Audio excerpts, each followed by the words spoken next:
ẹlẹ́yà máa jẹ́ kó wá mi ẹbí tí mo rò pé bàbá Péjú lẹ́kẹ̀rẹ̀ orí ẹ̀ ò pé ẹni ẹlẹ́ni kó lè jẹ́ pé ìwọ náà wà fluffy lèmi ṣe wà fluffy kí kò ti ṣẹ́jú mú ẹ̀ka kí gbogbo ara ti tutù wá láti dé nìyẹn ìyẹn lèmi fún ọmọ arán mọ́ èyí tó wà lẹ́tẹ̀lẹ̀ bọ́dọ̀ mo ti ráyè ìwé rẹ̀.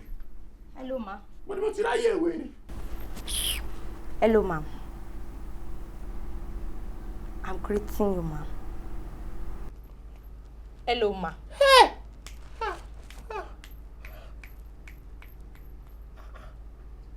Darling, kí ló dé, my sister?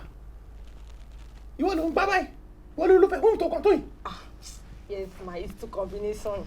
Omi kábàdì ni lẹ́nu ẹrú tó yìí.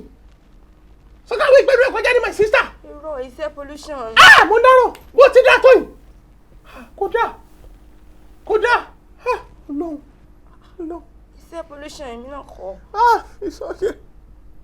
Inú tẹ́ bá wà. Thank you. My name is Amoke. Amoke for salt.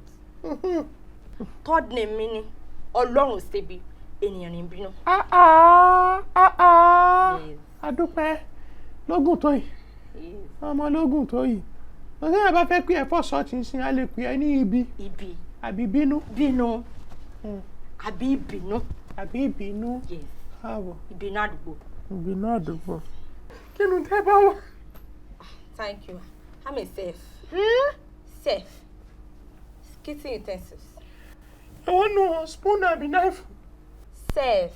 Safe. Yes. Sóúnjẹ. Exactly.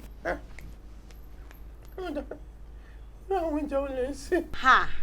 Thank you very much. Sẹ́rí, bí mo ṣe wà yìí, mo gba degree. Nǹkan mo ṣe tíì. Bí n bá po tíì fún yín, ìmọ̀ tíì. Ṣé wá rí omi gbóná? Kémi ò gbé omi kaná. It's like a PhD. Gbogbo rẹ̀ ni mo mọ̀ ń ṣe. Mo mọ mi gbé kaná. Kí ni nǹkan tí ẹ túmọ̀ ṣe? Ṣé ẹ mẹ́bàá tẹ̀? Mo mọ̀ test mọ́ ìmọ̀ ní kókó sá. Kí ni kókó? Ọbẹ̀ wo lẹ mọ̀ ṣe? Ìmọ̀ ọbẹ̀ kankan ṣe o. Yeah. Bẹ́ẹ̀ bá ti tẹ̀ bá ń bí. Ẹ lọ mọ gbá ọbẹ̀ ni. Yálà round. Yes. Ẹ ṣe. Okay. Ó ti dà, a máa gbà yín, ẹ máa po tea fáwọn staff. Inú yín ó dùn. Ayọ̀ yín ó kún. Ẹ lọ báyìí. Which way to the kitchen? Ẹ lọ báyìí kẹ́ po tea ká fi ibẹ̀ yín wò. Thank you. Ọlọ́run. Ọmọ èèyàn ṣe ń rùn báyìí. Mọ́mọ́ ìṣe dáa tó yìí. Mi lè ní kó tiẹ̀ ṣe kó ṣàṣe tán kó máa lọ. Mi lè ní rárá. Àbáṣàṣì ni. Madam. This is it. Yeah! Again. Yeah! Ẹ̀sùn. Don't cry. Mi ò sọkún. Nígbà tẹ́ po tí iṣẹ́ sọ̀rọ̀ nígbà tẹ́ ń kú. Irọ́ table etiquette. Wọ́n ní àmọ́ mo sọ̀rọ̀ ní. Kò dé ṣe pé ẹ bẹ́ẹ̀ tọ́ sí. Irọ́. Ẹ ṣe. I don't talk rárá. Ó ti tó. Ẹsẹ̀. Yeah.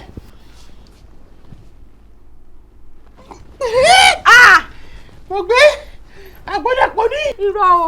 Mi ní gẹ̀dẹ̀. It's Òyìnbó style. Òyìnbó style ni. Yes. Ìyá alágbèjà fi kọ́. Ẹ̀dùn ọ̀tà náà. No, it's a gentle food. Ẹ̀dùn ọ̀tà. Ìta. Ẹ̀dùn ọ̀tà náà. But I'm okay now. Mi okay. Mo tẹ́ bí wá ló pa mí lẹ́kọ̀ọ́. Mi okay. Ẹ dára ya. Mo ṣe. Kẹ́ni èèyàn máa rùn báyìí. Ọmọ dáadáa tó yìí kó máa já fi kọ́ báyìí. Asásínì àtàrọ́sí.